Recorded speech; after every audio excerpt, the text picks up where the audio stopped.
তো রাজুদা per day কতগুলো পরোটা sell হয়? 400 থেকে 450-এর মধ্যে। আর ক্যালকুলেটে বের করি আছে 400 থেকে 450, 250 প্লাস ডিম কতগুলো?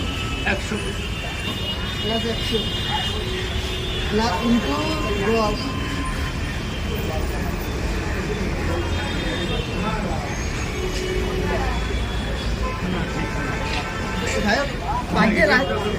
পাঁচটা রাজুদা 100টা ডিম 400টা পরোটা মানে 500টা মতো, মানে 6000 টাকা মতো পার ডে সেল হয়।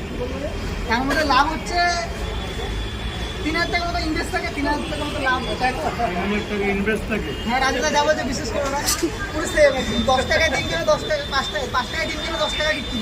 তাই হয়। তাহলে রাজুদার মাসে হচ্ছে 30 দিনে 9000 টাকা বিক্রি, এই 90000 টাকা। নেই। তাই তো রাজুদা মাসে 90000 টাকা বিক্রি হচ্ছে, মানে লাভ হচ্ছে শুধু, বিক্রি না। বুঝলি?